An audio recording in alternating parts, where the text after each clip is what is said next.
This macro will pick up where we left off last time. I'll be reading the data we entered in the entered date field and the entered username field. Then we'll do some validation.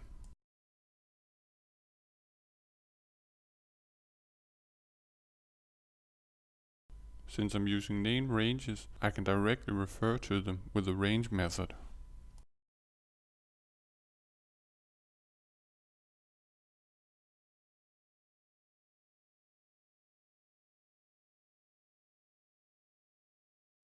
Here I add some basic validation to make sure the person actually entered a date and a username. I need to say that the date must be greater than 1. I couldn't get it to work if I said the entered date can't be nothing. So I had to say the date must be greater than 1. Normally I'd want to do data validation inside Excel, not in VBA. You have a lot more freedom with the data validation. Here I'd make some name ranges to grab the largest and smallest date in my table, so I can make sure my filter date can be found in the table.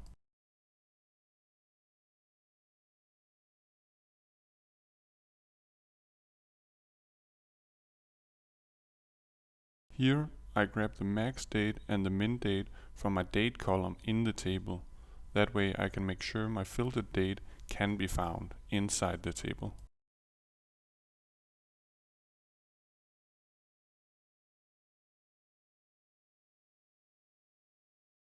I need to convert the entered date into a number format, which will be something along the lines of 45,000. I need this to filter later on, because Excel is stupid. Here I do the basic validation check to say that my filtered date can actually be found inside the table. This line of code will remove any existing filters that I already applied to the table.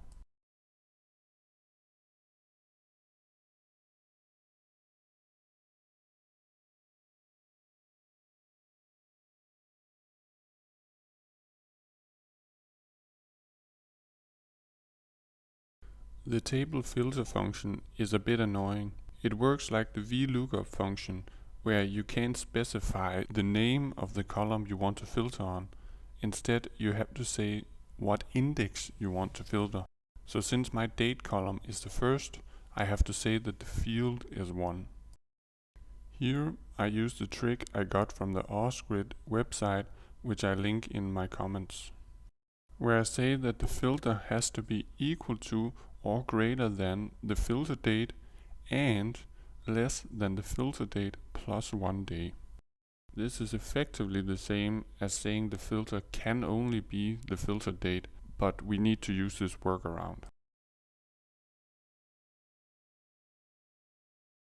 In case the user writes a filter date that can't be found in the table, I give them a little message box asking them what the allowed dates are.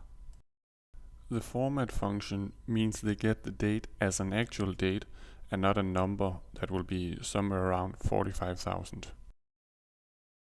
This loop simply makes all invisible sheets visible again. Here I write in cell A1 what date the table was filtered on, and then I activate the page. I add in some lazy error handling, where I simply tell the user to please type in a username and a date.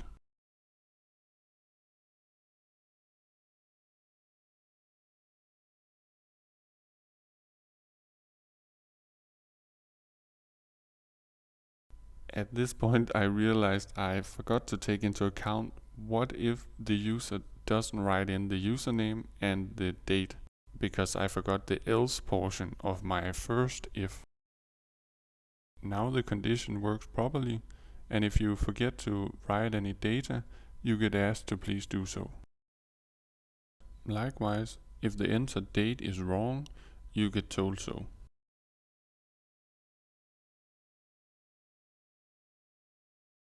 And finally, if the entered date is too small or too large based on the data table, you'll get told it's outside the realm of the data.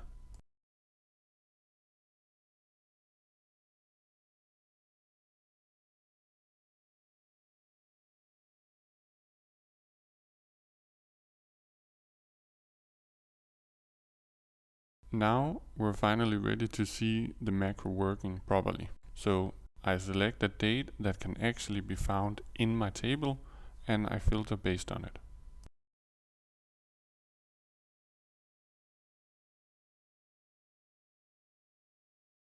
Lastly, I want to show the macro that runs when this workbook is closed.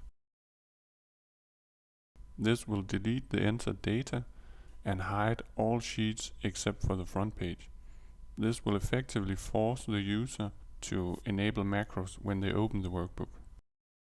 By making the worksheets extra hidden, I force you to go into the VBA editor in order to enable visibility, or you can run the macro.